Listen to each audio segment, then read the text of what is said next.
माई look. कितने हैं जो कहते हैं क्लीन शेव बेटर है? ऐसी वोटिंग कर रहा हूँ। कितने कहते हैं ये बेटर है? हाँ ठीक है। क्लीन शेव वाला कोई कितने थे? बाहर फेंको उनको, सपोर्ट बुलाओ बाउंसर्स को।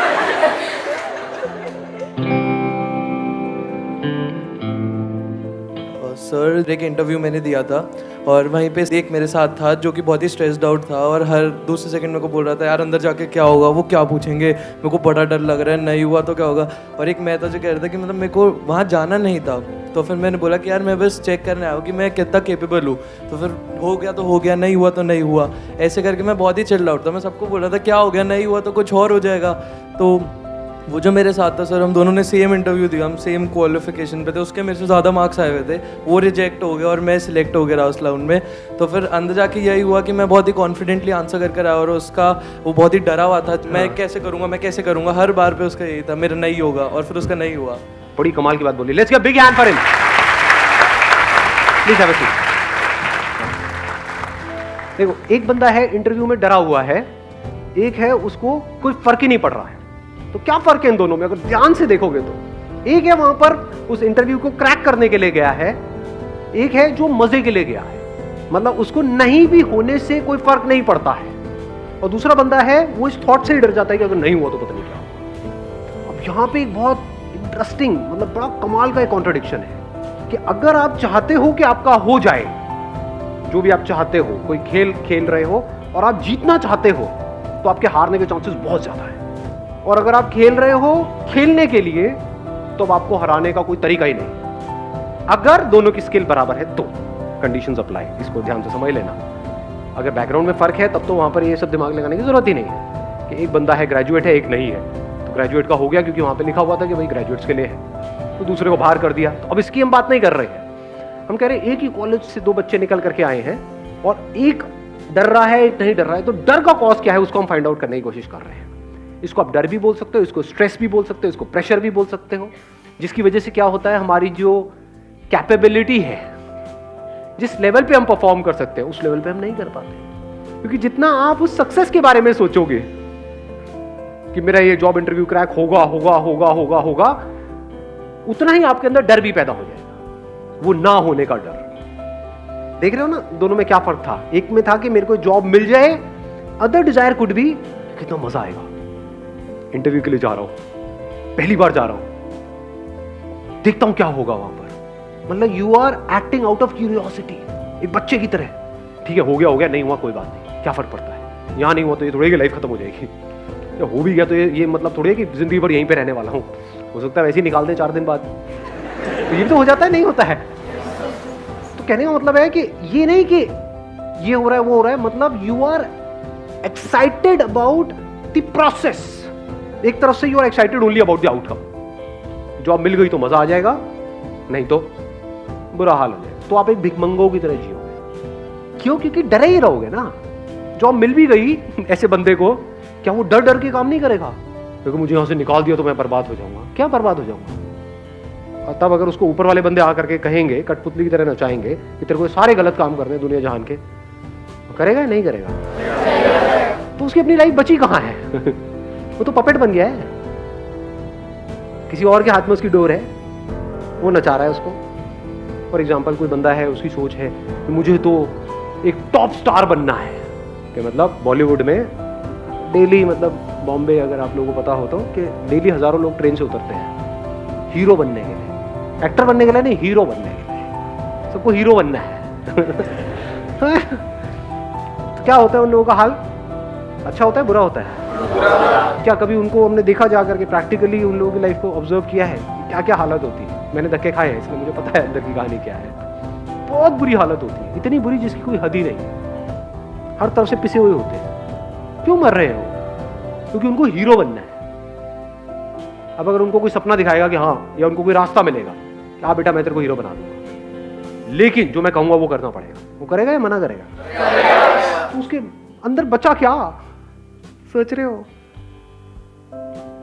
अगर दुनिया जहान के उसको गलत काम करने पड़ रहे हैं वो बनने के लिए, वो करने के लिए जो वो करना चाहता है, तो बन भी गया तो अंदर कुछ बचेगा ही नहीं। तब तक 5-10 साल में कुछ बचेगा ही नहीं। शक्ल देखोगे तो सब कुछ नकली होगा वहां पर, नकली हंसी, नकली सक्सेस, अंदर से सब खोखला, सब खाली।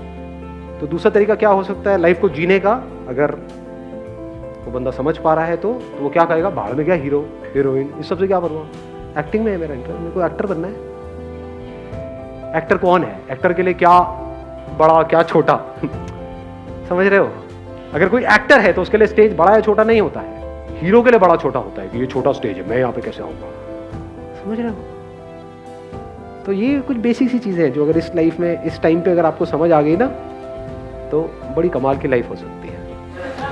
हाँ, आप बोलिए। सर, जो दो लोग होते हैं उनमें बेसिक डिफरेंस ये होता है कि एक कॉन्सिक्वेंसेस में जीता है और एक प्रेजेंट में जीता है। एक सोचता है कि अगर मैंने ये नहीं किया तो उससे क्या क्या हो जाएगा, मेरी लाइफ पे क्या इम्पैक्ट पड़ेगा, और सोचता है कि मैंने ये नहीं किया था, लास्ट टाइम भी मैं डिसअपॉइंट हो गया था, मैं अपना बेस्ट नहीं दे पाया था, तो वो आगे भी वही सोच सोच के जीता रहता है और नेगेटिव ही चलता है, उससे कभी भी कोई पॉजिटिव की उम्मीद ही नहीं होती। और जो दूसरा होता है सर, वो बहुत ऑप्टिमिस्टिक होता है, उसको लगता है कि इवन इफ नहीं भी हुआ तो लेट इट बी, हम नेक्स्ट ट्राई करेंगे, वो कभी भी गिव अप नहीं करता है और वो आगे वाले कॉन्सिक्वेंसेस का नहीं सोचता, वो प्रेजेंट में जीता है। Excellent, let's get big hand for her. अब आपसे सिंपल सा क्वेश्चन है, प्रेजेंट में कैसे जीते हैं? प्रेजेंट में जीने का मतलब और ना जीने का मतलब पहले क्लियर करते हैं। जो बंदा प्रेजेंट में नहीं जी रहा है वो क्या कर रहा है कि मैंने इतनी बार ट्राई किया, नहीं हुआ, अब भी होने वाला तो है नहीं। पिछली बार भी मैं गया था वहाँ पे जाके नर्वस आ गया था, नर्वस को नर्वस आ अच्छा लगता है बोलना। हाँ, इस बार भी अगर ऐसा हो गया तो पता नहीं मेरा क्या होगा। तो वो पास्ट में जी रहा है या फिर फ्यूचर में, अगर नहीं हुआ तो पता नहीं घर जाके कितने जूते पड़ेंगे। घर वालों ने पूरा टीका भी करके भेजा इस बार तो। और कई बार ऐसा भी होता है वो टीके की वजह से जॉब नहीं मिलती है, भाई हमारी बलि चढ़ाने आया है तो क्या करने आया है। द पॉइंट इज कि एक बंदा है जो पास्ट में जी रहा है या फ्यूचर में जी रहा है, अगर वो एक्साइटेड भी हो रहा है सोच करके कि हाँ अब तो मुझे मिलेगी मिलेगी मिलेगी मिलेगी जॉब ये वो, तो उस एक्साइटमेंट में भी हो सकता है वो रायता फैला रहा है अंदर जा करके। होता नहीं है, कई बार ओवर कॉन्फिडेंट हो जाते हैं, मतलब वहाँ पे टेबल पे गए बैठे अपनी फाइल बैग ले देख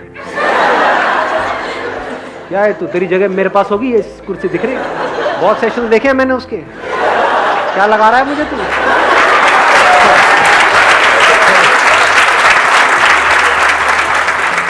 ऐसे बंदों को मार पीट के बाहर फेंकते हैं, मतलब प्यार बोलेंगे नहीं, मार फेंक दिया जाएगा ऐसे बंदों को। तो कहने का मतलब ओवर कॉन्फिडेंस भी प्रॉब्लम है, अंडर कॉन्फिडेंस भी प्रॉब्लम है। अब ऐसा क्यों होता है, ध्यान से समझना।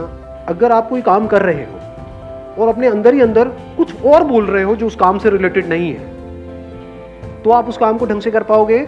या अगर वो काम कर रहे हो उसी से रिलेटेड बोल रहे हो तो उस काम को ढंग से कर पाओगे? समझ गए ना? ये बोलना ही सोचना है, पहले इसको समझ लो अच्छे तरीके से। मैंने अपने कई सेशंस में बोला है, what is thinking, what is thought, ये लोगों को पता नहीं है, लेकिन बात करते हैं माइंड। What is mind? ये जो हम अपने अंदर ही अंदर अपने आप को बोल रहे होते हैं, ये थिंकिंग है। बिना बोले क्या आप सोच सकते हो? बोलते रहे हो नहीं, कभी प्रैक्टिकली करके देखा है? किसी ऐसी चीज के बारे में सोच के बताओ जिसका कोई वर्ड माइंड में ना पड़ा हो। Can you think about it? Impossible. तो पहले हम बोलते हैं, फिर उसके कॉरस्पॉन्डिंग इमेजेस माइंड में आती है, फिर एक चेन बनती है, इसको थिंकिंग बोलते हैं। तो आप चाहे पॉजिटिव बोल रहे हो अपने आप को, चाहे नेगेटिव बोल रहे हो, आउटकम से रिलेटेड, जो होने वाला है उससे रिलेटेड, चाहे वो अच्छा है चाहे बुरा है, उसका जो अभी काम करना है उससे कोई कनेक्शन नहीं है। आउटकम मतलब क्या? जॉब मिलनी है नहीं मिलनी है वो तो कुछ दिनों बाद डिसाइड होगा, बाद में डिसाइड होगा, कहीं और डिसाइड होगा, आपका कोई कंट्रोल है ही नहीं उसके ऊपर। आपका काम क्या है? अगर आप सिर्फ जॉब इंटरव्यू के बारे में ही उस टाइम बोल रहे हो, ये भी नहीं कि हम बंदूक की तरह बैठे कुछ भी नहीं बोल रहे हैं या कुछ भी नहीं सोच रहे हैं। If you are thinking about the job interview, कि जैसे कोई बंदा अंदर गया, उससे जाकर के पूछा कि भाई किस तरह के क्वेश्चंस आ रहे हैं, क्या पूछ रहे हैं, there is a strong possibility कि एक ही तरह का पैटर्न चल रहा होता है। तो आपने उसको सुना, समझा और अपनी प्रिपरेशन करी, अपना प्लान बनाया, उसमें कोई दिक्कत नहीं है। Because that plan, that preparation, that thinking about the interview is important. If you are speaking about जो होने वाला है बाद में कभी, उसके बारे में आप सोच रहे हो, या जो भी काम है उसके अलावा किसी भी चीज के बारे में आप बोल रहे हो, किसी भी चीज के बारे में, अपने माँ बाप के बारे में, घर में ये हुआ, वो होने वाला है, ये होगा, वो होगा, मिल गया तो ये होगा, पार्टी होगी, नहीं मिला तो, ये सब अगर आप बोल रहे हो तो आप उस मोमेंट में नहीं हो। बट अगर आप बोल रहे हो उसी से रिलेटेड जो आप काम कर रहे हो, जैसे अगर खेल रहे हो फील्ड में, तो अगर उस खेल से रिलेटेड आप बोल रहे हो अपने आप को कि बंदा सामने से आ रहा है, मान लो फुटबॉल खेल रहे हो कि ये आएगा आ करके मुझे टांग मारने वाला है, मैं गिरने वाला हूँ, क्यों ना मैं ऐसा करूँ यहीं पे रुक जाऊँ, इसको लगेगा मैं निकलने वाला, ये करके मैं यहाँ से निकल जाऊँ। ये सब हो रहा है, यही थिंकिंग है, बड़ी तेजी से हो रहा होता है ये काम पूरा का पूरा। तो अगर आप उस गेम से रिलेटेड अपने आप को बोल रहे हो, सोच रहे हो, उसमें कोई प्रॉब्लम है? कोई प्रॉब्लम नहीं। That means you are there in the present. But अगर उस टाइम पे देखना ये है कि सामने वाला ओपोनेंट कैसा है, उसकी स्ट्रेंथ्स क्या है, उसकी वीकनेसेस क्या है, मैं कहाँ से जाऊँ, कैसे जाऊँ, ये सोचने की बजाय अगर आप सोच रहे हो, आपकी नज़र पड़ी वहाँ पे ट्रॉफी पे और उसके बारे में सोच रहे हो, इमेजिन कर रहे हो कि वो ट्रॉफी मेरे हाथ में होगी और फिर पूरी कंट्री सेलिब्रेट करेगी, ये होगा वो होगा, I will create history, then आप फ्यूचर में हो, आप उस मोमेंट में हो ही नहीं, अब आप हार जाओ। आपकी सक्सेस जो है जिस भी फील्ड में आप जा रहे हो उसका कनेक्शन है कि आप अपनी 100% कैपेबिलिटी पे परफॉर्म कर सकते हो या नहीं कर सकते। इसको ध्यान से समझ लेना, कुछ और एक और लेयर निकल करके आई है। मतलब आपकी कैपेबिलिटी ये है, यहां पर है, किसी और की कैपेबिलिटी ये है, आप उससे हार जाओ कोई प्रॉब्लम नहीं है। पॉइंट ये है कि क्या आपने अपना 100% दिया। अगर आपने अपना 100% दिया और आप उस बंदे से हार भी गए, तब भी आप जीत गए, क्योंकि आपको 100% देना आ गया लाइफ में।